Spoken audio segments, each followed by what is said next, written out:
दोस्तों, वंदे मातरम। मेरे एक वीडियो में मैंने कहा था कि भारत की राजनीति में कुछ मंत्रियों के ऊपर गाज गिरेगी, एलिमिनेशन होंगे और मंत्रिमंडल में बदलाव भी होगा। सो फाइनली बदलाव हो चुका है। तो आज हम ज्योतिषीय विश्लेषण करेंगे कि ये बदलाव, इसके पीछे की वजह और ये क्या कुछ नया लेके आएगा, या कुछ ये ऐसा है कि जिसमें कि एक तीर से बहुत सारे निशाने लगाने की कोशिशें की गई हों।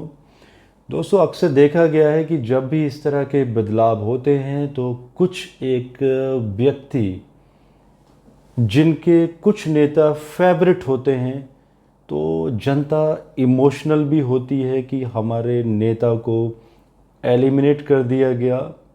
मेरा यह मानना है कि ज्योतिष जी नहीं, मेरा ये मानना है कि राजनीति में राजनीतिक कारणों को एक अलग चश्मे से देखा जाना चाहिए। इसके लिए इमोशनल चश्मे को हटा देना चाहिए, क्योंकि राजनीति में जो दिखाई देता है उसके पर्दे के पीछे कुछ और ही होता है।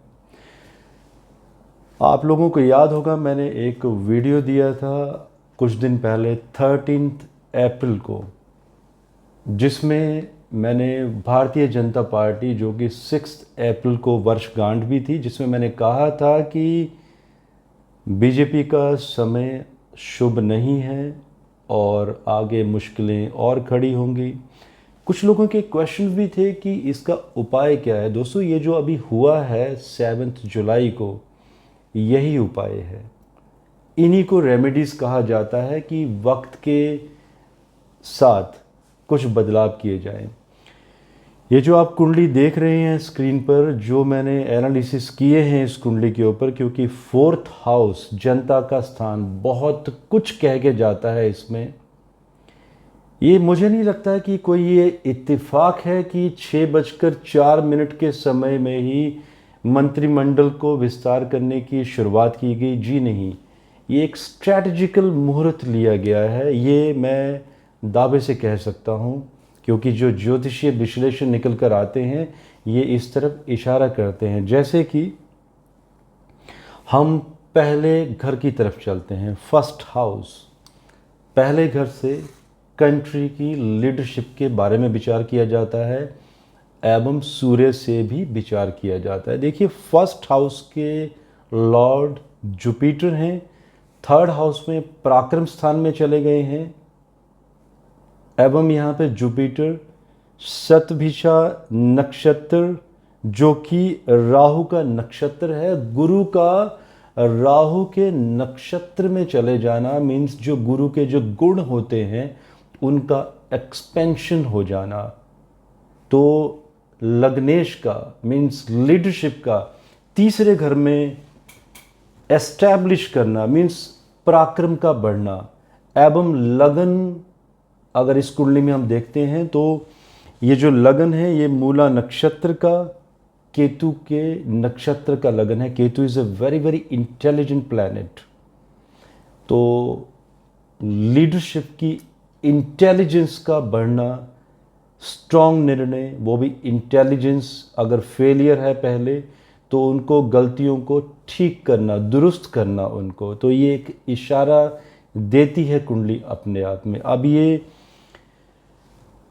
जैसे आप लोगों ने देखा भी होगा कि मोदी जी की पॉपुलैरिटी, जो कि he is a global leader, और उनकी पॉपुलैरिटी पीछे काफ़ी गिरी है बहुत सारे कारणों की वजह से। जो कोविड 2nd फेज अभी गया है, सिचुएशन पूर्ण तरीके से हैंडल नहीं हुई, बेरोजगारी बढ़ रही है, पेट्रोल के भाव बढ़ चुके हैं, कमोडिटीज़ के रेट बढ़ रहे हैं। तो जनता कहीं ना कहीं विरोधी हो चुकी है लीडरशिप के।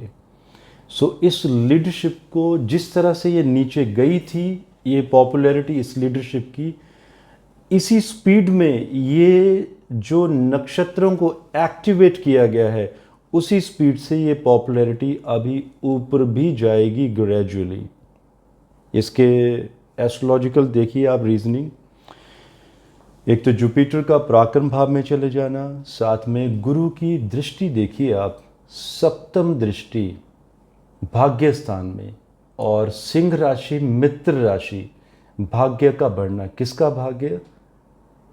लीडरशिप का। कहीं ना कहीं ये कुंडली ये फोकस करती है कि लगन के ऊपर सबसे ज़्यादा प्रभाव डाला गया है इस मुहूर्त में, और चौथे घर के ऊपर। एक तो लीडरशिप का भाग्य बढ़ना, विदेशों के साथ बहुत अच्छे कनेक्शन बनना, जैसे अफ़गानिस्तान की सिचुएशन चल रही है तो उसमें भी एक नए समीकरणों का जन्म होना। पांचवी दृष्टि सप्तम घर पर, सूर्य एवं बुध, बुध अद्वितीय योग बना है। सातवें घर से देखा जाता है मित्रों के बारे में। आप लोगों ने सुना भी होगा पीछे कुछ मंत्री या कुछ विधायक, कुछ सांसद, उनके ऐसे स्वर भी उठे थे कि यूपी का भी मैं एग्जाम्पल लेता हूँ, किसी एक विधायक ने यह भी कहा था कि वो उप मुख्यमंत्री का चेहरा दिखाई देते हैं जनता को। एक इशारा था कि उनको भी उप मुख्यमंत्री का पद दिया जाए। तो कहीं ना कहीं ये जो अभी ये मंत्रिमंडल में जो चेंजेस हुए हैं, तो ये एक इंडिकेशन है कि ऐसे लोग जो ये स्वर उठे थे उनके, ये स्वर अभी दब जाएंगे। और सातवां घर सूर्य बुध का लगन पर प्रभाव, मतलब लीडरशिप को डायरेक्ट रिपोर्टिंग, कि लीडरशिप के अगेंस्ट कोई कुछ भी नहीं बोलेगा, डिसिप्लिन में रहेंगे और अपनी वाणी पे कंट्रोल रखा जाएगा, और एक डर की सिचुएशन भी रहेगी ऐसे लोगों के लिए। गुरु का 11th हाउस पे दृष्टि, 11वें घर से कंट्री की इनकम देखी जाती है, और ये इनकम अकोमुलेट कहाँ होती है? सेकंड हाउस में। सेकंड हाउस में शनि स्वराशि हैं, श्रवण नक्षत्र के हैं। So it's a clear indication कि गुरु जहाँ पर इनकम देंगे, शनि उसको अकोमुलेट करते जाएंगे। तो इस समय बेरोजगारी बहुत ज़्यादा फैल चुकी है, इंफ्रास्ट्रक्चर रुक चुका है because of the Covid situation. तो ये इंडिकेशन दिखाई देता है यहाँ पर कि सुधार होगा। और 11वें घर से देखा जाता है पॉपुलैरिटी के बारे में, कंट्री की पॉपुलैरिटी और लीडरशिप की। लेकिन यहाँ पर लीडरशिप की पॉपुलैरिटी की बात हो रही है क्योंकि मंत्री मंडल का विस्तार हुआ है, उसमें फेरबदल हुए हैं। So it's a clear indication कि जो पॉपुलैरिटी नीचे गिरी थी वो बहुत ज़्यादा गेन होगी। क्यों होगी?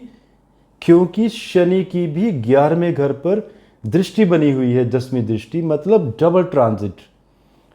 2 प्लैनेट्स, 2 बड़े प्लैनेट्स का 11वें घर को जनता स्थान, पॉपुलैरिटी के हाउस को प्रभावित करना, मतलब पॉपुलैरिटी को फिर से वापस लाने की कोशिशें। और ये कोशिशें बिल्कुल यहाँ पर कामयाब होती हुई दिखाई दे रही हैं।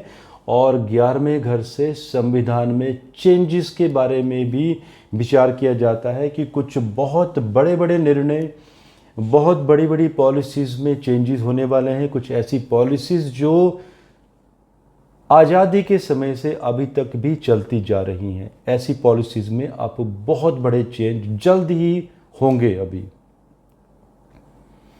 अब हम इसके बाद आ जाते हैं सेकंड हाउस में। सेकंड हाउस से देखिए, शनि स्वराशि बैठे हैं, क्लियर इंडिकेशन की कंट्री की इनकम बढ़ेगी। बेरोजगारी जो बढ़ी है उसमें कमी आएगी, जीडीपी बढ़ेगा, सेंसेक्स उठेगा, निफ्टी एट्सेट्रा। तो कहीं ना कहीं विदेशी निवेश होने के चांसेस दिखाई दे रहे हैं यहाँ पर। तीसरे घर में हम आ जाते हैं, गुरु वहाँ पर बैठे हुए हैं पराक्रम स्थान में, और लग्नेश भी हैं ये। तो गुरु का यहाँ पर पराक्रम स्थान में बैठना, जिसमें कि मंगल तीसरे घर के कारक भी होते हैं, मंगल का भी वहाँ पर प्रभाव, 8वीं दृष्टि, शुक्र का प्रभाव लिए हुए हैं मंगल यहाँ पर। तो ये पराक्रम का बढ़ना। और तीसरे घर से मीडिया का रोल भी देखा जाता है, जिसमें कि मीडिया में जितने भी लोग जो सरकार के विरोधी हैं उन पे एक नकेल शिकंजा कसा जाएगा। दोस्तों, मीडिया की आज हम बात करें तो कई लोगों के क्वेश्चन आते हैं, मुझसे भी पूछते हैं कि कौन सा चैनल देखना चाहिए। बहुत मुश्किल हो गया है इस क्वेश्चन का आंसर करना, क्योंकि हर एक चैनल का एक एजेंडा सेट होता है। लगन पे फिर से प्रभाव देखिए। अभी एक प्ले कार्ड भी खेला गया है जिसकी मैं बात कर रहा था, एक तीर से बहुत सारे निशाने। लगन के दोनों तरफ, एक तरफ शनि शूद्र प्लैनेट और दूसरी तरफ केतु। राहु को जब धड़ से अलग किया गया था तो जो फेस का जो हिस्सा था, चेहरा, वो राहु था और जो धड़ था वो केतु था। तो केतु को भी उसी कैटेगरी में कंसीडर किया जाता है। सो लगन के दोनों तरफ इन प्लैनेट्स का होना, it's a clear indication about the OBC card, कि कहीं ना कहीं ओबीसी कार्ड को बहुत अच्छे तरीके से प्ले किया गया है, जिसके कि बहुत अच्छे रिजल्ट आएंगे। क्योंकि अभी 2022 में इलेक्शन है भारत में 5 राज्यों में, जिसमें कि यूपी बहुत बड़ा राज्य है। इसके ऊपर मैं अलग से वीडियो भी देने वाला हूँ आप लोगों को, योगी जी के ऊपर स्पेशली। उनकी लीडरशिप को किसी के साथ कंपैरिजन नहीं किया जा सकता।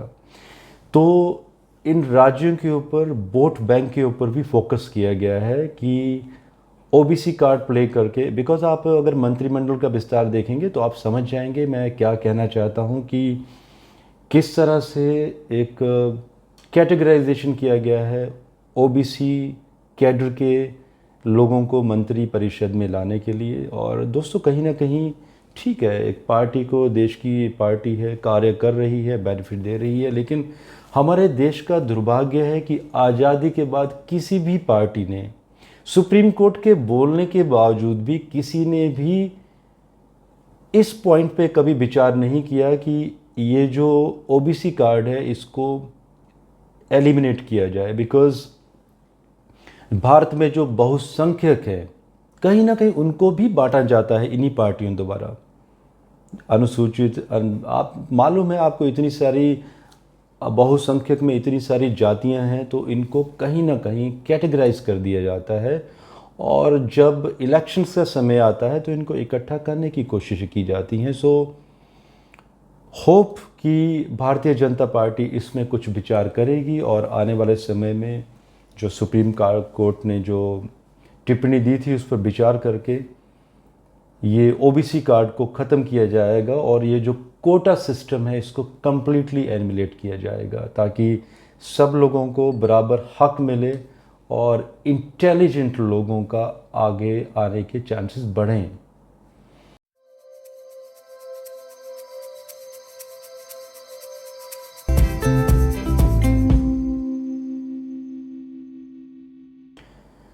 अब आते हैं हम दोस्तों फोर्थ हाउस में। चौथा घर क्या कहता है, ये सबसे इम्पॉर्टेंट पॉइंट है इस कुंडली में, क्योंकि पहला घर तो ये इंडिकेट कर चुका है कि सूर्य बुध का भी लगन पर प्रभाव। सूर्य लगन को मित्र दृष्टि से देख रहे हैं। सूर्य इज ए लीडरशिप, तो मेन लीडरशिप का बहुत ज़्यादा स्ट्रांग हो जाना है यहाँ पर, क्योंकि ये कुंडली एक ही व्यक्ति को बार बार स्ट्रांग करती जा रही है। लेकिन चौथे घर में भी कोई कमी नहीं है। चौथा घर देखा जाता है जनता का सुख। और अगर ये मंत्रिमंडल में फेरबदल या विस्तार किया गया है, वैसे मैं ये भी कहना चाहूँगा कि ये कुंडली ये भी इंडिकेट करती है कि चतुर्थेश का 12th हाउस में चले जाना, जो ये मंत्री, सीनियर्स मंत्री जिनको हटाया गया है, ये एक प्लानिंग का हिस्सा है। इनको भी कोई बहुत बड़े रोल आने वाले समय में दिए जाएंगे। तो चौथा घर जनता का, जिसमें कि सर्वाष्टका में 35 पॉइंट्स दिए गए हैं। आप ये जो टाइम है आप अपने सिस्टम में, अपने सॉफ्टवेयर में डाल के देख सकते हैं कि सर्वाष्टक कुंडली में 35 पॉइंट्स, मतलब मीन राशि और चौथा घर सबसे ज़्यादा पावरफुल है इस कुंडली में। चौथे घर से जनता का सुख, तो इसलिए मैंने कहा कि कोई अर्थ नहीं रह जाता है मंत्रिमंडल का विस्तार करने से अगर जनता सुखी ना हो। तो ये कुंडली इंडिकेट करती है कि इंस्टेंट कुछ ऐसे डिसीजन होंगे जिसमें कि जनता को बहुत बड़े बड़े सुख मिलेंगे। क्योंकि यहाँ पर जो गुरु हैं, एक तो राहु के नक्षत्र के हैं, सूर्य गुरु के नक्षत्र के हैं यहाँ पर, पुनर्वसु नक्षत्र के, जो ये इंडिकेट करते हैं कि कोई मेडिकल फैसिलिटीज़ को लेकर कुछ बहुत बड़े बदलाव, जनता को इसमें बेनिफिट, जनता को कुछ बहुत बड़ी बड़ी स्कीम्स मिलेंगी, रोजगार यहाँ पे ज़्यादा बढ़ेगा। और यहाँ पे चौथे घर में ये भी दिखाई दे रहा है कि जनता के लिए कुछ संविधान में चेंजेस भी किए जाएंगे ताकि जनता खुश रहे, और जनता की हेल्थ के ऊपर बहुत ज़्यादा काम किया जाएगा, न्यू पॉलिसीज़। अगर हम इसी राशि को प्रभाव कुंडली से डिस्कस करें, भारत की कुंडली वृषभ लग्न की कुंडली है, 11वें घर में मीन राशि आती है, तो मीन राशि का 11वें घर में प्रभाव कुंडली में भी तो एक्टिवेट हो रही है। So what is the indication कि प्रभाव कुंडली में मीन राशि का पावरफुल होना, संविधान में बहुत बड़े बड़े चेंजेस होने वाले हैं। 5वां घर बताता है भारत की अर्थव्यवस्था के बारे में। पंचमेश मंगल का अष्टम घर में चले जाना, हिडन हाउस। यहाँ पे देखिए एक विपरीत राजयोग भी बना हुआ है जो इंडिकेट कर रहा है कि विदेशों से बहुत बड़ी फंडिंग, विदेशी निवेश आएगा अभी भारत में। ये जो नक्षत्र काल में मंत्रिमंडल का विस्तार हुआ है इसका बिल्कुल प्रभाव पड़ेगा, क्योंकि मंगल शुक्र के साथ चले गए हैं। तो 5वां घर, एक तो पंचमेश मंगल, कोई वेपन्स की इंडस्ट्रीज लगाई जाएंगी भारत में, तो काफ़ी लोगों को वेपन बनाना, उन फैक्ट्रियों में काम करना, इसमें रोजगार मिलेगा। साथ में फैशन इंडस्ट्री के ऊपर बहुत बड़ा जोर दिया जाएगा। फैशन के प्रोडक्ट इंपोर्ट एक्सपोर्ट का एक्सपेंशन, इन पॉलिसीज़ के ऊपर चेंजेस, बेनिफिट्स। खास बात इस कुंडली में कि अष्टमेश चंद्रमा का चले जाना छठे घर में, देखिए विपरीत राजयोग, एंड षष्ठेश शुक्र का अष्टम घर में चले जाना, एवं द्वादशेश मंगल का फिर उसके बाद अष्टम घर में चले जाना है। तो ये विपरीत राजयोग हुआ, जो ये इंडिकेट करता है कि जितने भी शत्रु सक्रिय हैं अभी तक, जैसे हम फेक किसानों की भी बात करें, रोड अभी भी बंद पड़े हुए हैं नॉर्थ इंडिया में, ट्रकों को 100 किलोमीटर घूम के जाना पड़ रहा है। It's not about trucks transport, buses, personal vehicle. मैं एक पर्सनल चैनल में एक और वीडियो देने वाला हूं आपको, मेरा चैनल भी है प्रशांत कपूर के नाम से, पर्सनल चैनल। उसमें आप देखिएगा कि जयपुर से दिल्ली का रोड, जिसमें कि गांव से आज भी गाड़ियों को घूम के जाना पड़ता है, निमराना के पास की बात है ये। सो दोस्तों, ये इंडिकेट करता है कि आप इंडस्ट्रीज़ बढ़ेंगी, विदेशी निवेश बढ़ेगा। साथ में ये जितने भी लोग हैं जो फॉरेनर्स, जो फंडिंग की गई है, तो जैसे ही शनि धनिष्ठा नक्षत्र में आएंगे तो इन लोगों ने जो आतंक मचा रखा है भारत में, जिनको विदेशी फंडिंग आज हो रही है, इनको एलिमिनेशन, इसके बारे में मैं एक डिटेल में वीडियो दूंगा कि शनि कब क्या करने वाले हैं। बिकॉज ये जो अति होती है इसका भी एक वक्त होता है, और हर चीज़ का एलिमिनेशन ज़रूरी है, प्रकृति ने सब निर्धारित किया हुआ है। अब आ जाते हैं हम 5वें घर में। हमने ये कह दिया कि अर्थव्यवस्था बढ़ेगी, न्यू मैन्युफैक्चरिंग यूनिट्स, नए तरीके के निवेश होंगे, और भारत में विदेशों के साथ नए समीकरण और नई पॉलिसीज़ में चेंजेस, जिसमें भारत को सबसे ज़्यादा बेनिफिट्स मिलेंगे। बिकॉज यहाँ पे अफ़गानिस्तान की भी बात आ रही है, बिकॉज वो भी एक खतरा मंडरा रहा है अभी तालिबान का। छठा घर आता है शत्रुओं का। चंद्र राहु दोनों बैठे हुए हैं यहाँ पर, एंड चंद्र राहु से अगर हम छठा घर कंसिडर करें तो गुरु और शनि की छठे घर पे दृष्टि है। देखिए बहुत ही एक डेडलीस्ट कॉम्बिनेशन है यहाँ पे कि एक तो छठा घर चंद्रमा से एक्टिवेटेड है, छठे घर से शत्रुओं का निष्क्रिय होना, गुरु शनि की वहाँ पर दृष्टि एक ही प्लान हाउस के ऊपर, एवं वो भी चंद्रमा से फिर छठे चले जाना है। मतलब शत्रु निष्क्रिय होंगे, चाहे वो ऑपोजिशन के लोग हैं। और किस तरह से चंद्र राहु का रोहिणी के नक्षत्र में चले जाना, चंद्रमा का नक्षत्र, जब ऐसे कॉम्बिनेशन बनते हैं तो इसको बहुत ही प्रभावशाली कॉम्बिनेशन माना जाता है कम्युनिकेशन से रिलेटेड, कि कम्युनिकेशन के द्वारा ही ये जो नए यंग लीडर्स को लाया गया है, ये इस तरह के कुछ कम्युनिकेशन करेंगे, क्योंकि बहुत ही एजुकेटेड ग्रुप्स को भी इंट्रोड्यूस किया गया है, जिसमें अलग अलग तरह के प्रोफेशनल्स को लाया गया है सरकार में। तो जब ये कुछ बातों के आंसर देंगे या ये लोग क्वेश्चन रेस करेंगे तो ऑपोजिशन के पास उनके आंसर्स नहीं होंगे। अपोजिशन कुछ इस तरह की गलतियां करेगा कि उनका वोट बैंक टूटेगा, और ये गलतियां करवाएंगे क्योंकि छठा घर सरकार की फेवर में जा रहा है। तो छठा घर बहुत एक्टिवेट हुआ है, और ये भी देखिए कि नवमाश कुंडली में भी वृषभ लग्न की कुंडली बन रही है। मतलब छठे घर से ये भी इंडिकेट हो रहा है कि एक तो प्रभावशाली कम्युनिकेशन, अपोजिशन टूटेगा, एंड अपोजिशन में जो अभी तक संबंध बने हैं या पार्टियां जो जुड़ने की कोशिश कर रही थी उनमें ब्रेकअप होंगे, वो टूटने की कगार पे होंगी, वो समीकरण नहीं बन पाएंगे, या पहले के हैं तो वो भी टूटेंगे।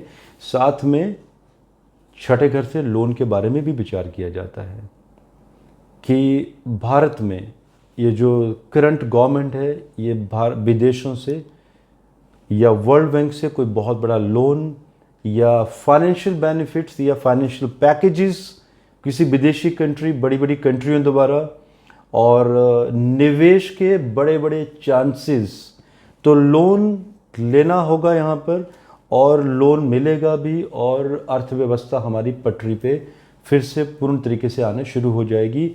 अब सातवें घर से विचार करते हैं सूर्य और बुध। यहाँ पर बुध द्वितीय योग बना है, और वो भी किस तरह से, नवमेश और दशमेश का सप्तम में कनेक्शन। नवमेश दशमेश का राजयोग बहुत बड़ा राजयोग कंसिडर किया जाता है, और वो भी सातवें घर में। सूर्य खुद एक लीडरशिप है यहाँ पर, और भाग्य स्थान का एक तो एकादश स्थान, अपने से एकादश में चले जाना, मतलब भाग्य तो बढ़ ही रहा है, और भाग्य इनकम को भी बढ़ा रहा है, आय को भी बढ़ा रहा है। और दशमेश बुध का 10वें घर में चले जाना मीन्स कि कार्यशैली को एक स्टेबल, नए सिस्टमैटिकल तरीके से बढ़ाना, नए नए उद्योगों का जन्म होना, एक न्यू टेक्नोलॉजी, नए तरीके जो आज तक किसी ने भी जिनके ऊपर ना तो सोचा हो ना उनके ऊपर विचार किया हो, इस तरह के कुछ नए तरीके निकल कर आएंगे। बेशक यहाँ पर बुध को केंद्र आधिपत्य दोष बना हुआ है, लेकिन यहाँ पर फिर भी गुरु की सूर्य बुध के ऊपर दृष्टि जो बनी हुई है, तो ये एक बहुत अच्छी स्थिति के ऊपर विचार हो रहा है कि जो पार्टी से जुड़े हुए भी लोग हैं, जो पार्टी में काम कर रहे हैं, बीजेपी के वर्कर्स, उनकी डिमांड्स कुछ नहीं रहेंगी। वो सिर्फ डिसिप्लिन तरीके से, डेडिकेटेड तरीके से सिर्फ पार्टी के बारे में सोचेंगे और देश के बारे में सोचना शुरू करेंगे। अष्टम घर में मंगल शुक्र बैठे हुए हैं। ये हिडन एसेट्स की पहले भी मैं बात कर चुका हूँ, एंड जैसे कि हमने ये भी कहा था कि सेंसेक्स निफ्टी में वृद्धि होगी। नवमेश के बारे में भी हम डिस्कस कर चुके हैं, दशमेश के बारे में भी। एकादश लॉर्ड वीनस अष्टम में चले गए हैं और मंगल के साथ है, अपने से 10वें घर में चले गए हैं। मतलब कि इनकम बढ़ेगी कुछ हिडन एसेट्स के द्वारा, कुछ नए टाइप के उद्योग, इलेक्ट्रॉनिक फैक्ट्रीज भारत में लगने के पूर्ण योग दिखाई देते हैं, जिनका इलेक्ट्रॉनिक एंड वाटर के साथ कनेक्शन दिखाई देता है। और 12th हाउस में केतु का चले जाना। सो केतु यहाँ पर विचार करते हैं स्पिरिचुअलिटी के बारे में, जैसे हमारी वैदिक साइंस है, एस्ट्रोलॉजी, इसके बारे में सरकार शायद कुछ निर्णय लेगी, या तो हमारे आयुर्वेद के बारे में, कुछ नई यूनिवर्सिटीज़ खुलने के बारे में कुछ यहाँ पे इंडिकेशन दिखाई देते हैं, या तो कुछ जैसे इग्नोबिन ने भी पीछे एस्ट्रोलॉजी इंट्रोड्यूस की है, तो ये इंडिकेशन दिखाई देता है कि भारत सरकार इसके बारे में कोई ना कोई निर्णय या विचार इसके बारे में चाहे देर से ही करे, लेकिन होगा ज़रूर। दोस्तों, मैं कंक्लूज़न भी देना चाहता हूँ आपको कि ये जो वीडियो है, मैं क्या कहना चाहता हूँ फाइनली, कि एक तो ये जो नए लोगों को अभी लाया गया है, एक बेंचमार्क सेट किया गया है कि भारत में आने वाले समय में प्रोफेशनल्स लोगों को ही मंत्रिमंडल में लाया जाएगा। ऐसे लोग जो एजुकेटेड हैं and they have expertise in few very good subject and in particular domains जो सिंगापुर में या यूएस में सिस्टम फॉलो किया जाता है। तो ये कोशिशें की जा रही हैं और ये एक मैसेज है बाकी पार्टियों के लिए भी कि प्रधानमंत्री कैसा होना चाहिए और मंत्रिमंडल कैसा होना चाहिए। तो एक कॉरपोरेट सिस्टम डिज़ाइन किया जा रहा है और ये पहली बार हो रहा है भारत की राजनीति में। दूसरा एजेंडा जो मैंने कहा ओबीसी कार्ड प्ले, जिसमें कि वोटों को इकट्ठा किया जा रहा है। एंड थर्ड पॉइंट कि ये जो यंग लीडरशिप है इसको एक अलग तरीके से ट्रेनिंग दी जाएगी एंड इनको भारत के बारे में, ताकि वो नए तरीके से सोच सकें कि देश को किस तरह से तरक्की पे लेके जाना है। तो कहीं ना कहीं एजेंडा जो है ये मिक्स ऑफ द एजेंडा है, जिसमें मैंने हमेशा ही कहा है कि एक तीर से बहुत सारे निशाने। और चौथा एजेंडा ये भी है कि एक मैसेज भी सेट कर दिया गया है कि लीडरशिप बहुत स्ट्रांग है इस करंट पार्टी में, और जो भी नेता जिनकी कैपेबिलिटीज़ नहीं है और अगर वो गलत तरीके से कार्य करेंगे या जनता के बारे में नहीं सोचेंगे एंड उनको 24/7 जैसे कॉर्पोरेट में कहा जाता है कि कार्य करना पड़ेगा, तो ऐसे उनको कार्य भी करना पड़ेगा और उस तरह से विज़न भी लाना पड़ेगा। सो कह सकते हैं कि leader of vision, new leadership and एक ऐसी लीडरशिप जिसके पास विज़न भी हो। तो ये सारे विचार, और ऐसे नेता अगर कार्य नहीं करेंगे तो ऐसे नेताओं को वक्त रहते हटाया भी जाएगा। तो एक डर की स्थिति भी रहेगी और डर बहुत ज़रूरी है। सो दोस्तों, ये मेरे एनालिसिस थे एस्ट्रोलॉजिकल, और मुझे इजाज़त दीजिए। धन्यवाद। भारत माता की जय।